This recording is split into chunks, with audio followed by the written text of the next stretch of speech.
हैदराबादमधल्या सार्वजनिक कार्यक्रमात जेएनयू मधला विद्यार्थी संघटनेचा नेता कन्हैया कुमारच्या दिशेनं चप्पल भिरकवण्याचा प्रकार घडला।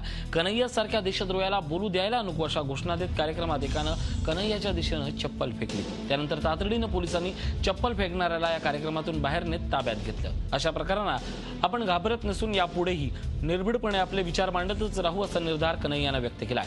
कन्हैया कुमार हैदराबाद आणि विजयवाडाच्या 2 दिवसाच्या दौऱ्यावर आहेत।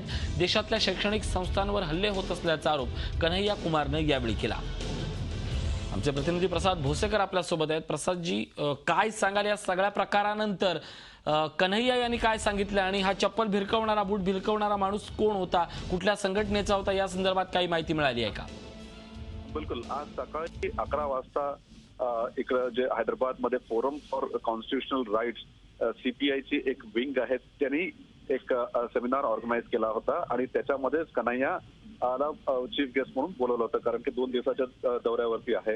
तर जेव्हा कन्हैया बोलायला सुरू केला तर 2 व्यक्ती जे गौरक्षा समिती हैदराबाद तेलंगणाचे होते, त्यांचं नाव नरेश आणि एक अजून एक व्यक्ती होता, त्यांनी आपले बूट काढून फेकले। जसं कन्हैया सुरू केला बोलायला तेव्हा बूट काढून फेकले, पण जितके पण तिकडे लोक होते AISFचे त्याला ओव्हरपॉवर केलं आणि पोलीस पण होती तर त्याला घेऊन गेले। तर हे गौरक्षा समिती त्याचे हे 2 मेंबर्स होते आणि जसं हे प्रकरण घडलं तसं त्याला घेऊन गेलं। पण त्याच्यानंतर कन्हैयाने सगळ्यांना तिकडे सांगितलं, जाहीर केलं की त्यांना मारायचं नाही, फक्त हॉलच्या बाहेर तुम्ही घेऊन जा, पण त्यांची काय मागणी आहे ते ऐका।